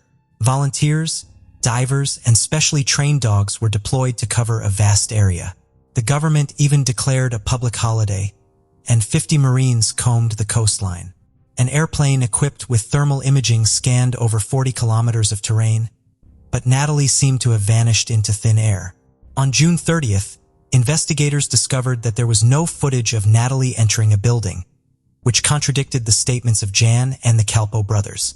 The police brought them in for questioning again, and this time the younger Vandersloot unexpectedly changed his story. He claimed to have dropped Natalie off at a location without surveillance, not near the hotel, and added that he saw a figure in black moving towards her.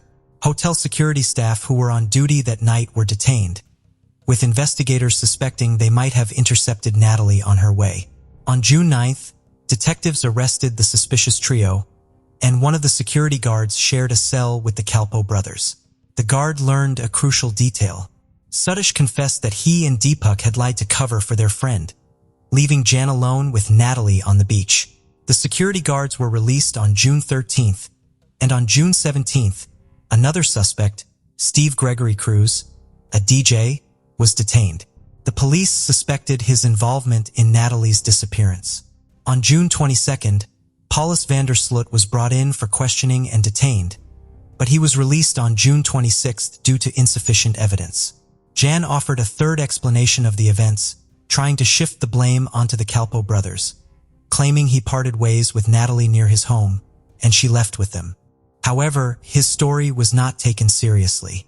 A lawyer defended Suddish and Deepak, and on July 4th, after a brief trial, the Calpo brothers were released. Jan Vandersloot, born on August 6, 1987, in Arnhem, Netherlands, was one of 3 brothers in a large family. He was a good student, excelled in sports, and planned to attend St. Leo University in Florida. Jan's childhood was marked by a strained relationship with his mother Anita, an art teacher, who considered him an incubator liar. He grew up rebellious, often ran away from home, and fell in with a bad crowd, developing a penchant for gambling. Despite this, he presented himself as cool and fearless to his friends. Locals were suspicious of Jan's lenient attitude, fearing it would lead to trouble. However, he was popular among girls and often took advantage of them. As the investigation into the suspects continued, the search for Natalie persisted. U.S. authorities closely monitored the progress and provided substantial financial support. Despite the scrutiny, the Holloway family was desperate to find their daughter alive and announced a monetary reward, which initially started at $50,000. As hope dwindled, the reward increased to $1 million. Additionally, $100,000 was offered for information leading to the location of her remains, which later increased to $250,000. During this time, the investigation hit several dead ends. However, after the reward announcement, new witnesses emerged. One claimed to have seen Jan with the Calpo brothers at a local night spot between 2:30 and 3 a.m. Another witness claimed to have seen several suspicious men hiding a woman's body at a dump on the afternoon of May 30th. However, these statements led the investigation astray, and after numerous checks, their claims were not corroborated. On August 26th, the police detained the Calpo brothers and another young man. But these actions were unrelated to the case. The arrest was more about intimidation and an attempt to get them to talk. Ultimately, on September 3, 2005, all 4 were released on bail. A week and a half later, the court removed all restrictions and prohibitions, as none provided any substantial leads to the investigation. Jan Vandersloot was detained for 3 months, but after his release, He sought to capitalize on his notoriety by giving interviews and appearing on TV shows. In these appearances, he claimed that Natalie Holloway had flirted with him and offered to have sex, but he declined because he didn't have a condom. However, during one show he became aggressive and threw a glass at the interviewer. A journalist who was targeted by Jan's glass-throwing incident held a grudge against him and worked with authorities to place a bug in a friend's car. The bug captured Jan confessing to witnessing Natalie's death. He claimed that they had sex on the beach, but afterward she began shaking, lost consciousness, and eventually died. Jan and a friend then disposed of her body at sea. Despite this confession, Jan managed to avoid consequences by denying the statement on another TV show, claiming he had only told his friend what he wanted to hear.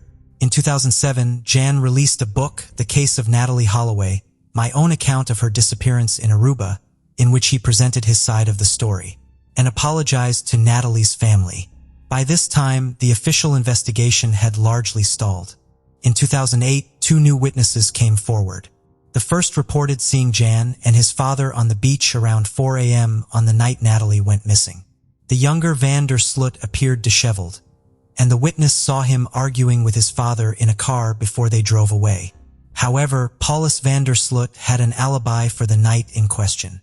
The second witness was Jan's former girlfriend, who recalled that Jan had once made a suspicious comment about being able to dispose of someone's body. However, this was not considered a strong lead, given Jan's history of lying and exaggeration. Jan and the Kalpoe brothers were detained multiple times, but released due to lack of evidence.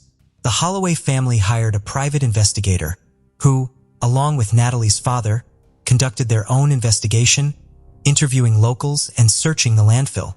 During this time, they uncovered several oversights by the local police, including failure to interview Natalie's classmates or hotel room neighbors. It was also discovered that someone had used Natalie's hotel key several times on the night of her disappearance, and that her mobile phone and toothbrush had been left behind. A male DNA was found on her toothbrush. The investigation ultimately revealed that the Aruban authorities had been negligent in their handling of the case.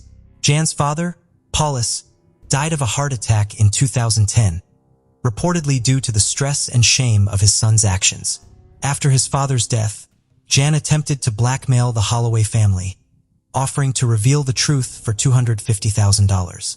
The family agreed to meet with him and paid in advance of $25,000. During the meeting, provided yet another version of events, claiming that Natalie had resisted his advances, which enraged him, and that he had pushed her, causing her to hit her head and lose consciousness. He then buried her body in a building foundation. However, the police investigation revealed that Jan's claims were false, as the house he pointed to had long been built, and its foundation was fully set at the time of Natalie's disappearance. Jan fled to Peru with the money, but unfortunately, the consequences did not catch up with him immediately. On June 1, 2010, the body of 21-year-old Stephanie Flores Ramirez was discovered in a hotel room in Lima, Peru. She had been severely beaten, and the cause of her death was determined to be a neck fracture. Surveillance cameras quickly helped identify the criminal, and soon after, Jan was arrested and taken to the police station. He explained that he had met Stephanie at a casino, and after playing poker, they decided to continue their acquaintance in his hotel room. However, when Stephanie accessed his laptop and discovered his connection to Natalie Holloway's death, she became frightened and wanted to leave, realized what had alarmed her, became enraged and struck her until she died. Jan was captured on his way to Chile and confessed to the crime on the 4th day of his arrest.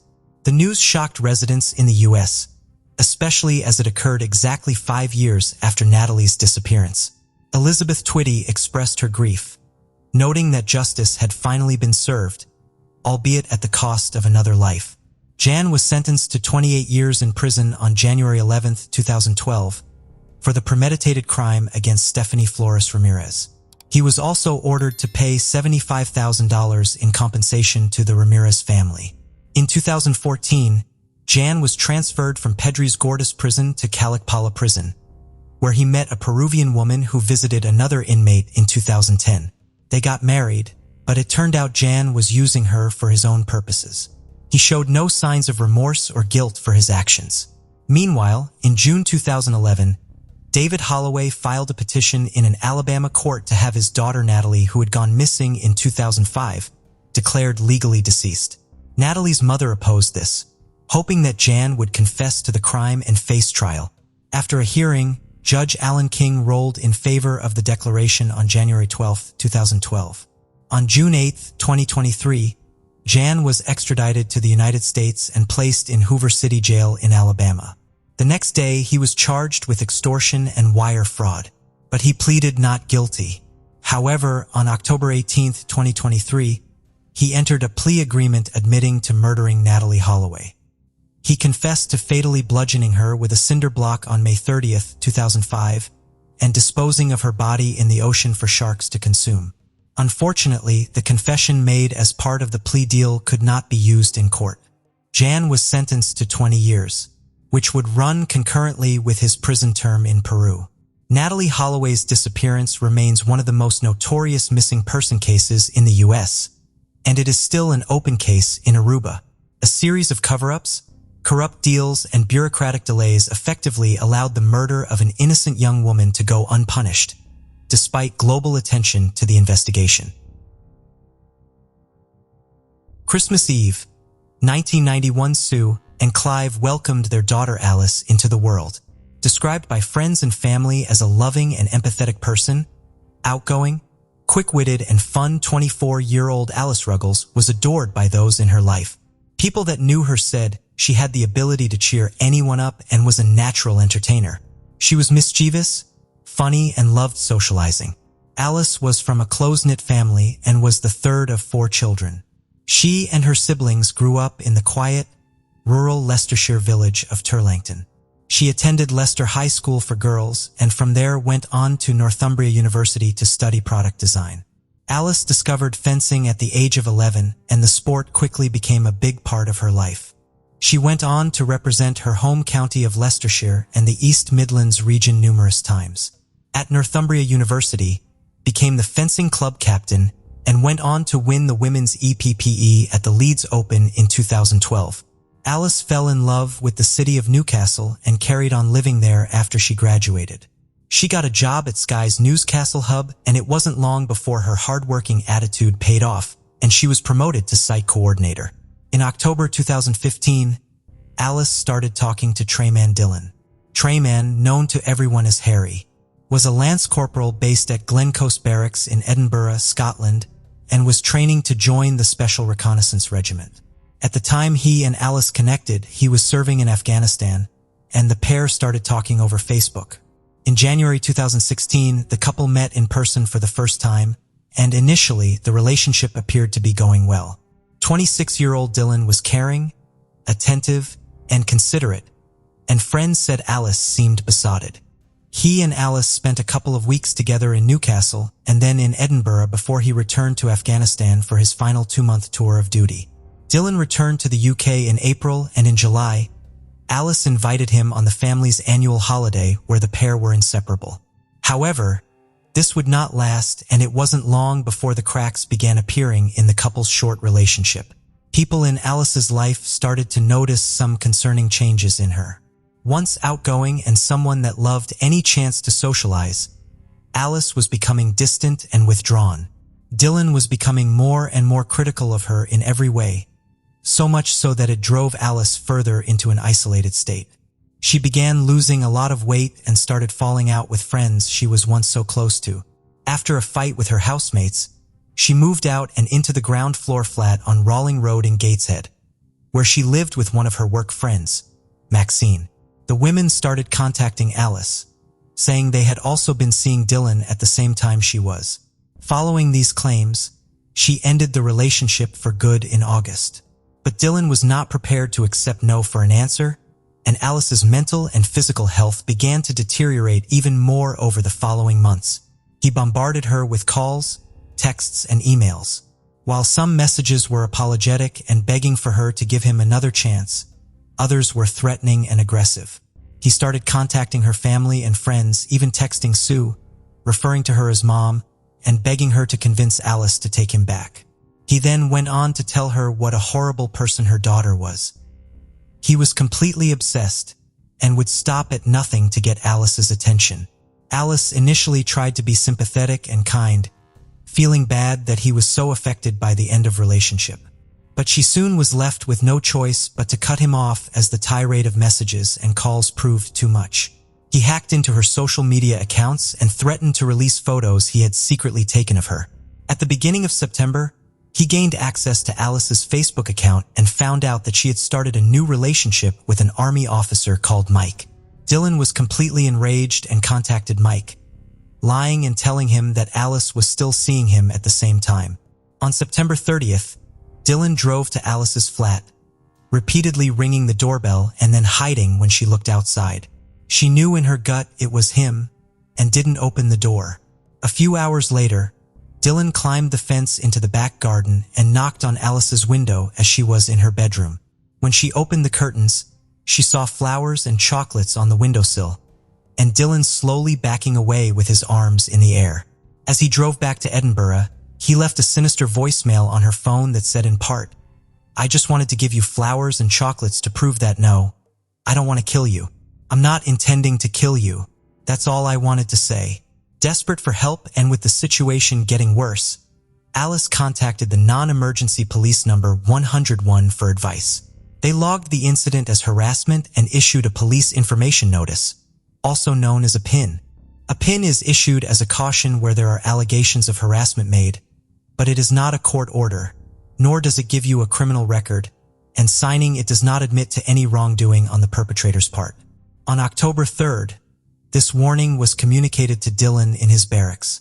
It was arranged for his major at the Edinburgh barracks to issue the police information notice, although national guidance stated this should be done by a police officer in person unless exceptional circumstances prevented them. Despite the PIN being issued, he sent Alice a parcel containing a letter and some other items. In the letter, he told her he knew she'd the police, and he was now in a lot of trouble for it. He told her they had taken his laptop and phone away from him, but this was another lie. In the letter, he also said, "I'm in a lot of shit now, but hope you feel happy now. I'm sending you everything I have that reminds me of you as you belong to another man. Wishing you too a happy life. I will never come in your life again." Alice contacted the police for a second time.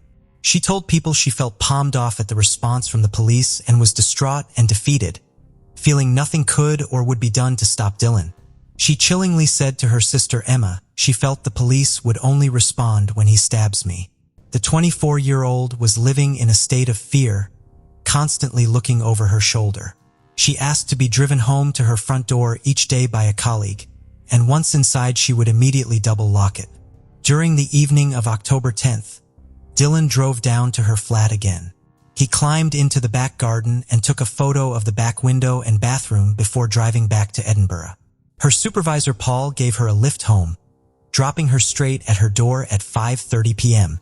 She messaged some friends, showing them an outfit she had bought, and briefly chatted to her boyfriend Mike.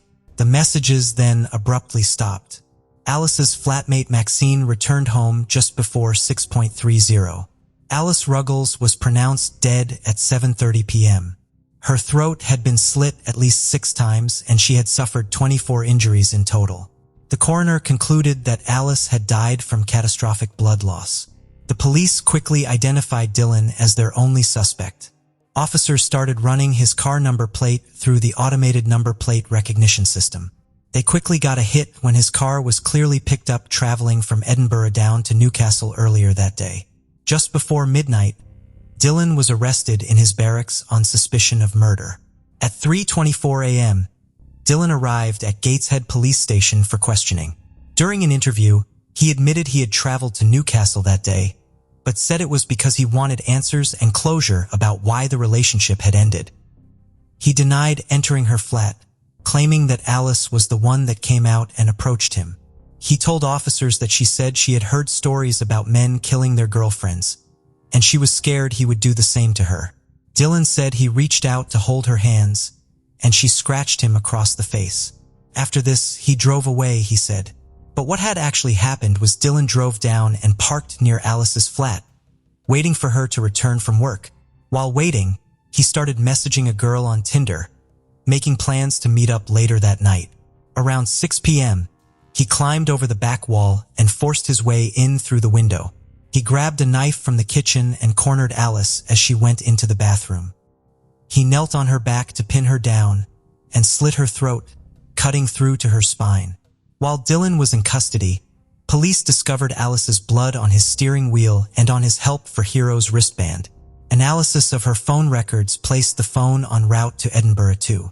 A few hours later, Dylan was charged with the murder of Alice Ruggles.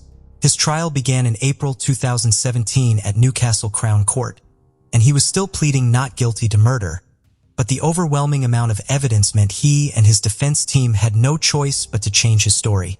Dylan claimed that he showed up at Alice's flat with the intention of getting his belongings when a violent argument ensued. Alice attacked him with a knife, and in the process of trying to hurt him, she had inflicted the injuries upon herself. He then said that as Alice lay dying, she spoke of how much she hated her family.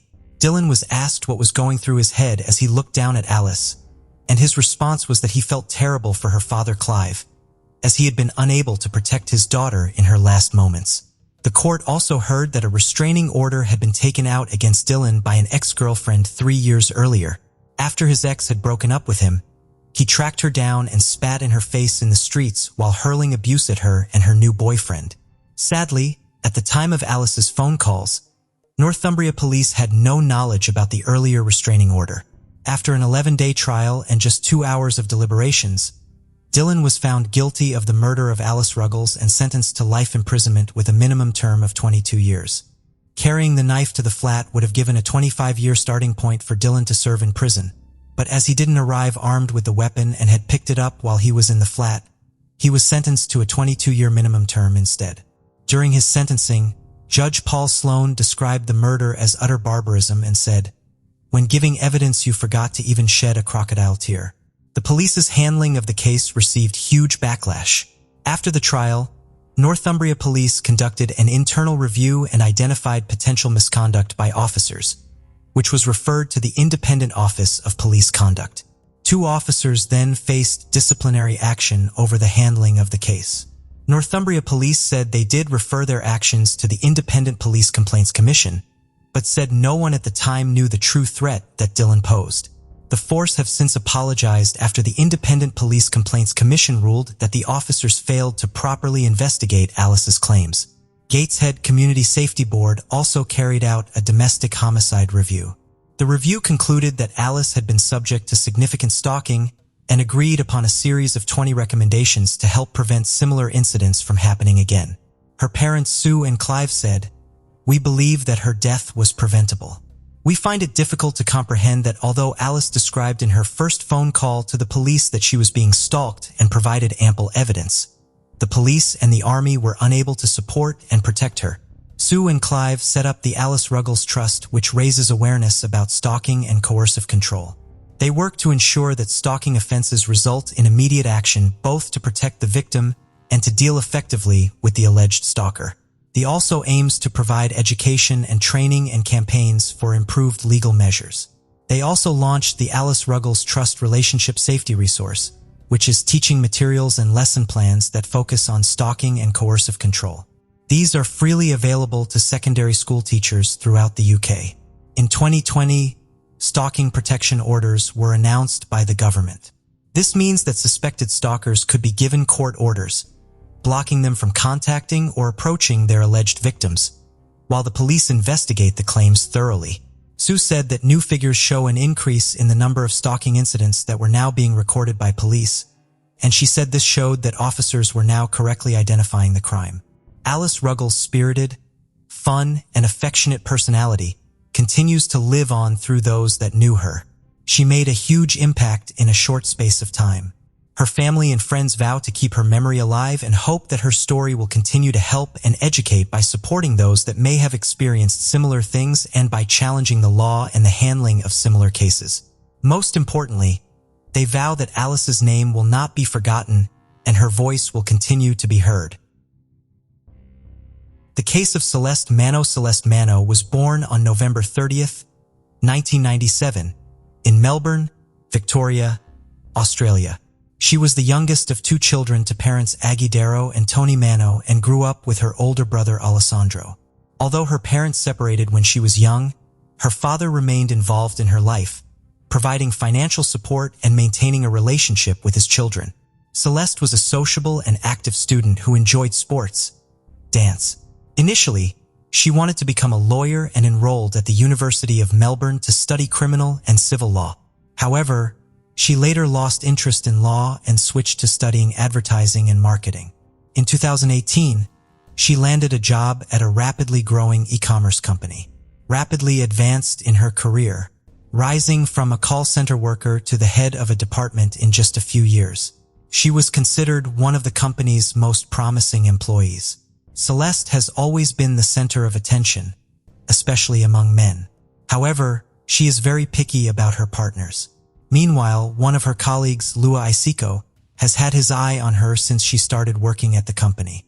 He is almost 16 years older than her and has shown no signs of career ambition, remaining in the same subordinate position for many years. Despite his reserved nature, Luis Secco was friendly and polite. He often asked Celeste out, but she consistently declined. Instead of taking the hint, Luis Secco chose to view her rejections as a challenge or a game. He believed that Celeste was playing hard to get and was determined to win her over. Despite her clear lack of interest, Lua Isiko continued to try and draw her attention through various means. Celeste finds Lua Isiko's attention annoying, but she tries to keep her cool, hoping that he will eventually lose interest or focus on someone else. However, Lua Isiko's infatuation with Celeste grows stronger over time, becoming an obsession that everyone around him notices. Celeste confided in a close friend and colleague that she would never consider a romantic relationship with Luis Secco due to several reasons. Firstly, she found him odd and unpredictable. Secondly, she was not attracted to men lacking ambition and life goals. Lastly, their significant age difference was also a factor. Despite feeling pity for Luis Secco, she knew he had no chance with her. Luis Isiko's relentless pursuit of Celeste led to a critical mistake. He neglected his work duties. As a result, his productivity plummeted, which did not go unnoticed by senior management. Luis Isiko received 3 reprimands and warnings before being dismissed in early autumn 2019. As he gathered his belongings in the office, he appeared on a verge of tears, clearly devastated by the outcome.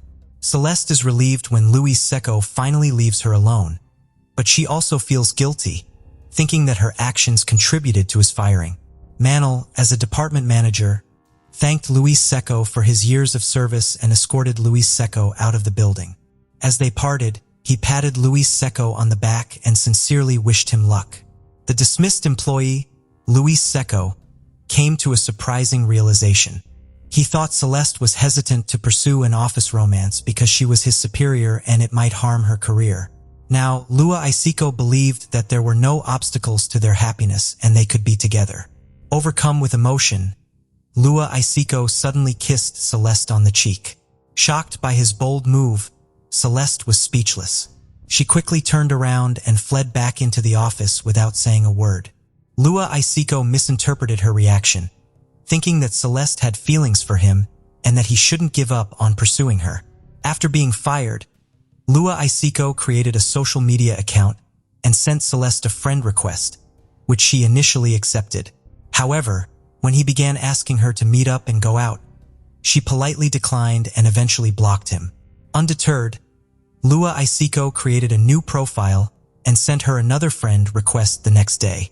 Celeste tried to ignore him, but he continued to comment on her photos, complimenting her appearance and suggesting they would make a great couple. To limit Luis's Seiko contact, Celeste adjusted her profile settings to restrict messages, comments, and posts to only her friends. Despite this, a week later, she started receiving romantic messages from an unknown number, which she suspected were from Luis Secco. The messages included poems he had written, admiring her beauty and trying to persuade her to go out with him. This was particularly concerning since Lua Isiko had never had her personal phone number during their time working together, and she had only communicated with him through work channels. Celeste initially tried to address the stalker by answering one of his calls. Celeste explained to him that there was no possibility of a relationship and urged him to stop contacting her. Unfortunately, Lua Isiko was not receptive to her message, and instead continued to focus on how much he enjoyed hearing her voice. Despite Celeste's attempts to block him, Lua Isiko managed to circumvent this by calling from different numbers each time. Feeling harassed, Celeste eventually changed her phone number. But to her surprise, Lua Isiko was able to obtain her new number within a week. Celeste had been trying to protect herself from Lua Isiko, a crazed fan, for about 6 months. Despite blocking Luis Seco's phone number and fake social media accounts and ignoring his messages, the harassment continued. The messages escalated from romantic to bold and threatening, followed by demands to meet Celeste. Celeste had no idea that Luis Seco had begun following her from work to her home, knowing her address. At first, she caught glimpses of Lua Isiko near her home, but Celeste assumed it was because she was too nervous. However, when she realized that Lua Isiko was actually following her, she knew she needed help. Celeste decided to seek police protection, hoping to obtain a restraining order that would prohibit the stalker from approaching her or her home. The police officers were unresponsive to Celeste's concerns, seeming to mock her request for help. They claimed that Lua Isiko had not done anything illegal, as writing explicit poems or fantasies in text messages is not against the law. Without evidence of Lua Isiko following or lurking near her home, Celeste was told to leave the police station. Celeste continued to be harassed by Lua Isiko on a regular basis. During the day, she would see his car parked across the street from her office, and at night would drive past her house several times. This constant presence made her feel uneasy. In August 2020, Celeste returned to the police station, this time providing photo and video evidence on her phone that showed Luis Seco was indeed stalking her. A different officer took her statement and was more serious about the situation, expressing surprise at his colleague's previous indifference. He advised Celeste to go to court immediately, where a restraining order was issued against Luis Seco, prohibiting him from contacting or approaching her in any way. Luis Seco's sudden disappearance brought Celeste a sense of relief and freedom. However, that feeling did not last long. Less than a month later, she began receiving text messages from unknown numbers. The messages were from Luis Seco, who initially begged her to retract his statement and dropped the restraining order, arguing that it was interfering with their romantic relationship. Over time, his tone shifted from pleading to demanding. Celeste immediately reported the messages to the police, as Luis Seco's actions were a clear violation of the restraining order. As a result, he was fined and warned that further violations would lead to severe consequences, including the possibility of jail time, if he continued to harass her. After this incident, Lua Isiko remained silent for almost 2 months, leading Celeste to believe that he had finally left her alone. Celeste met Chris Reedsdale in September 2020, and they quickly discovered they shared many common interests, life views and goals, which led to a romantic relationship. She confides in Chris about her harassment by Lua Isiko, who has been silent for over a month but still worries her. Chris made a conscious effort to make Celeste feel safe and supported, showering her with care and attention.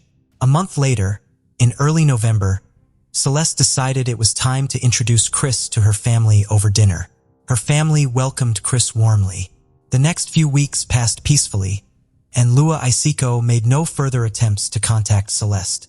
She was happy, spending all her free time with Chris, and it seemed that she had finally forgotten about worrying about Luis Seco. On November 15, 2020, they went on a date to a cafe where they sat together, enjoying each other's company. Celeste offered to take a selfie to capture the moment. Celeste loved the photo so much that she decided to use it as her profile picture on social media. By doing so, she also wanted to share the news of her new relationship and make it clear that things were getting serious. Chris also posted the photo on his page, along with a heartfelt caption expressing his love for Celeste. Sadly, this date turned out to be their last. After dropping Celeste off at home, Chris said goodbye, planning to see her again the next day. Celeste spent about an hour in the kitchen with her mother Eggy, before going to bed early to get ready for work the next morning. On November 16, 2020, Eggy was suddenly awakened around 4 a.m. by the sound of breaking glass. At first, she thought the noise was coming from outside, But then she heard more suspicious sounds, including banging, screams, and commotion, which seemed to be coming from within her house. Eggy quickly got out of bed, put on her robe, and rushed to her daughter Celeste's room. As she opened the door, she saw someone jumping away from Celeste's bed and escaping through a broken window. When Eggy turned on the light, she was shocked to see her daughter lying in a pool of blood, covered in cuts and small shards of glass. Celeste was struggling to breathe, her eyes wide open and looking up. Eggy immediately called an ambulance and tried to stem the bleeding from her daughter's deep wounds while she waited for help to arrive. Tragically, despite their best efforts, Celeste passed away before police and paramedics arrived. The medical examiners found over 20 stab wounds on the victim's body, with the fatal blow being a wound to her heart. After investigating the scene and comparing it to Eggy's testimony, the police concluded that the attacker broke into the Celeste's room through the window and carried out the attack in under 3 minutes before the Celeste's mother entered the room. The attacker used a large butcher's knife, striking randomly, and the Celeste tried to defend herself, as evidenced by the numerous cuts on her arms. When asked if the Celeste had any enemies, Eggy mentioned Luis Secco, who had been harassing the victim with calls and threatening messages for over a year. This information was confirmed by other family members, friends, and colleagues. The suspect left behind a large number of bloody fingerprints at the scene, as well as DNA on a fence he jumped over while fleeing, which was likely due to an injury to his hand. As a result, it was crucial to detain and interrogate Luis Secco immediately, as he was the prime suspect in the case, and to verify and compare all the evidence and witness statements. Luis Secco was immediately taken into custody, but initially claimed to be innocent, professing his love for Celeste and insisting he could never hurt her. However, forensic analysis quickly proved him wrong. His bloody fingerprints were found both in Celeste's room and on the fence surrounding her property, tying him to the crime scene. Investigation revealed a prior restraining order, which prohibited Luis Secco from approaching Celeste. Notably, the night before the crime, he bought a hammer and large knife at a local hardware store. The store's security cameras caught him purchasing the tools at checkout. It later emerged that he used these tools to carry out the violent crime, smashing through a window to enter Celeste's house and fatally stabbing her with the knife. The case against Luis Secco was overwhelming, with evidence showing he had been watching his victim for a long time and knew everything about her. The final straw was when she posted a photo of her new boyfriend on social media. After that, Luis Secco bought a knife and hammer and snuck into the victim's home at night to harm her. His actions seemed deliberate and planned. Luis Secco's personal life was marked by instability. At 39, he had never married, still lived with his parents, had few friends, and had trouble holding down a job. He also had a family history of mental health issues, with a brother serving a long prison sentence for a serious crime. Lua Isiko's lawyer arguing that he needed specialized treatment rather than imprisonment. However, this claim outraged the victim's family, who feared that Lua Isiko would escape punishment. The psychiatric experts ultimately concluded that while Lua Isiko did have mental health issues, he was fully aware of his actions when he committed the crime. He had planned the details in advance, which meant he would have to stand trial. The murder trial is set for the fall of 2023, 3 years after Celeste's tragic death. In the years leading up to the trial, Luis Secco attempted to argue that he was mentally ill and not responsible for his actions. He spent much of that time in a psychiatric ward. During the trial, Luis Secco remained calm and detached, seemingly uninterested in the proceedings. He admitted to his guilt but claimed that his intention was not to take Celeste's life, but rather to win her love. However, the jury unanimously found him guilty on all counts. As a result, he was sentenced to 36 years in prison, with the possibility of parole only after serving 30 years. The Celeste's parents drew attention to the fact that their daughter had reported the perpetrator to the police as early as 2020, seeking protection from him. However, her complaint was not accepted due to a loophole in the existing legislation. This led to calls for a change in the law, which would later be referred to as Celeste's Law. Today's story takes us to Springfield, Colorado. Located in Colorado's southeast corner, Springfield is the home to a population of over 1,000 people. Known as a farming and ranching community, this statutory town is the most populated town situated on the county seat of Baka County. But Springfield had no clue that a mystery on its land in 1988 would take the next 34 years to get solved.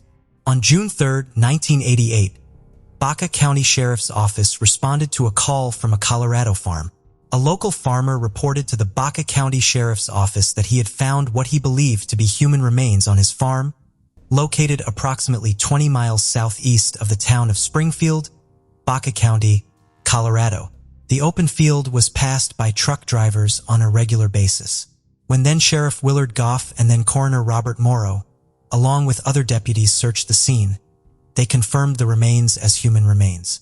On the property, they found scattered human remains which were in a degraded skeletal condition. The remains consisted of what was most of the human skeleton. The bones were not all there, and what was there was white and bleached, with part of the spine still connected. The remains were then sent to the coroner's office for an autopsy, while the investigators scanned the area for clues. Unfortunately, they could not find any evidence that could lead them to unmask the victim's identity. People from the Baka County Coroner's Office, as well as the Sheriff's Office, spent several days searching the farm with the assistance of the farm operator. They documented several items found on the property and screened the soil in the area of the search of potential evidence. However, nothing was found to be able to identify the remains or to assist in determining how or why the person had died or how they could have ended up in the farmer's field. The remains were unrecognizable, and authorities tried in vain to come up with any significant information that could lead them to unmask the identity of the individual. Forensic examination concluded the remains belonged to a female victim who was believed to be between the ages of 19 and 24. She stood between 5 feet 2 inches and 5 feet 4 inches and weighed around 130 pounds. Her hair was brown, but her eye color could not be determined due to the remains being in a degraded condition. She was wearing gray corduroy Levi jeans with the leg cuffs hemmed up to 27.5-inch inseam, a beige-colored winter coat with a white synthetic fur collar and 4-inch fur cuffs, and a 34B bra. A single quarter dating to 1986 was found in her pocket. Forensics could not confirm the ancestry of the victim. She bore traits of Hispanic or Latino people, Native American and European people. She had extensive dental work, including 2 silver cast crowns, 1 upper and 1 lower on the left side, which indicated that she might be from Mexico or had lived along the border of Mexico. The internals of her body suggest that she might have never given birth. It was also concluded that she had died approximately 1 to 3 years before her remains were discovered, and the nature of her death was ruled as suspicious, most likely a homicide. As the victims remained unidentified, authorities at the same time were unable to track down any of her relatives to hand down her remains to her family. With the unavailability of a name, the victim was named as the Baka County Jane Doe. In 2005, Jane Doe, along with copies of case information, was buried in the Springfield Cemetery, while all the original records of her death were kept at the sheriff's and coroner's office. Despite not having any significant evidence about the death of the Baka County Jane Doe, authorities did not give up in their attempts to solve the case. Over the years, multiple attempts were made to identify her. Dental impressions were made and dental records of the victim were submitted to the National Crime Information Center to try to obtain a match within the missing persons database. DNA samples were also taken and submitted for analysis, even though DNA was in its infancy at the time when it came to identifying victims. An anthropological study was conducted on the remains to gather information about any possible evidence on the body that could lead to its identification.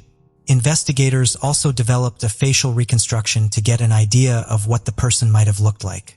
Even the filings in her teeth were analyzed in an attempt to determine the previous location of the deceased before her death. Many possible matches, including potential dental matches, were received.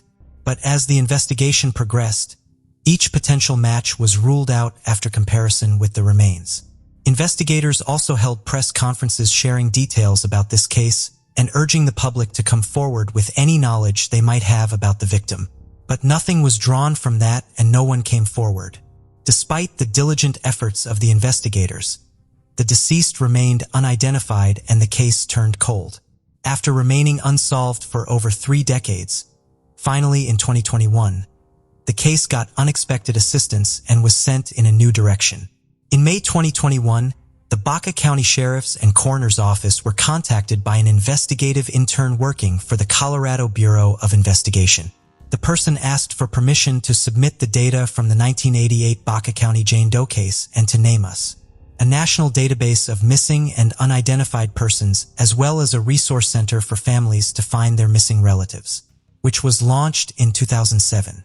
It did not bring an immediate result, but the case got renewed attention, which also brought up other resources. Combining their resources with the Baka County Coroner's Office, Baka County Sheriff Aaron Shiplett hoped to get a breakthrough in the case of this Jane Doe.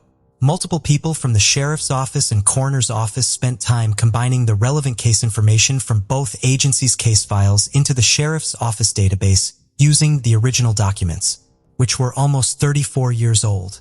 After uploading all the information, several detectives were appointed to analyze it.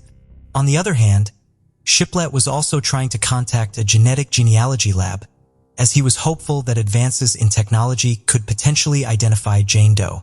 In July 2021, the Baka County Coroner's Office made contact with Solved by DNA, which is a Castle Rock-based genetic genealogy company, in an attempt to identify the Baka County Jane Doe. This company possesses expertise in investigative genetic genealogy and advanced DNA testing of crime scene DNA or DNA from unidentified human remains. After developing a DNA profile from the unidentified DNA, they used traditional genealogical research to predict whether a suspect or an unidentified person may fit into a family tree based on numerous DNA databases. However, an obstruction was already on its way to solving the case. Although Jane Doe had her DNA records in the original files of investigations, due to the limitations in technology available at the time, those records were not adequate to do a familial DNA study, and new DNA samples were needed to conduct the investigation. On December 13, 2021, an investigative team of the Baka County Sheriff's Office led by Shiplett exhumed the remains of Jane Doe from the Springfield Cemetery and obtained new samples of familial DNA testing and research before reburying remains. The samples were then delivered to the Colorado Bureau of Investigation in Pueblo for analysis. After a brief analysis, the CBI entered the new DNA profile into NAMUS.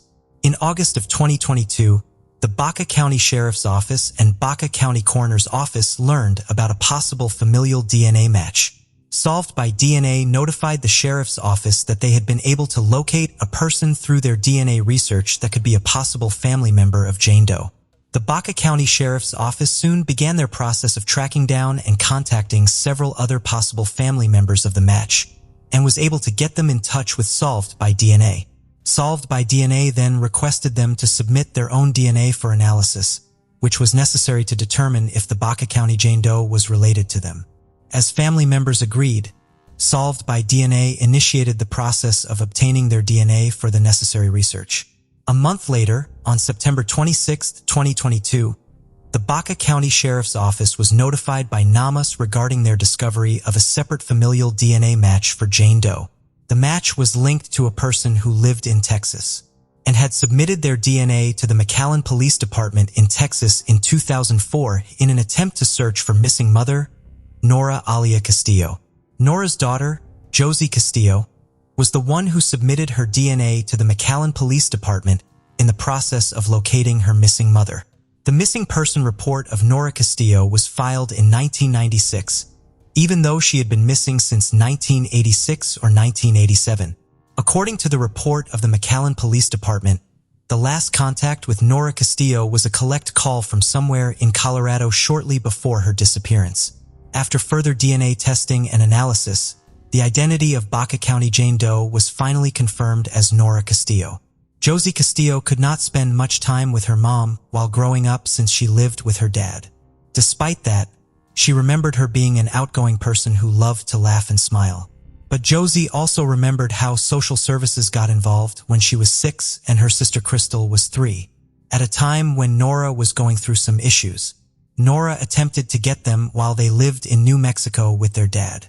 But getting into some trouble led her to the jail in Hobbs, New Mexico.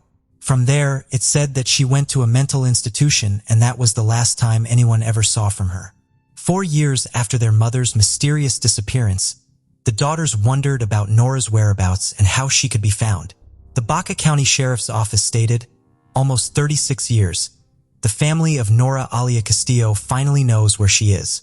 Along with Josie, her sister Crystal was also notified about their mother's final fate.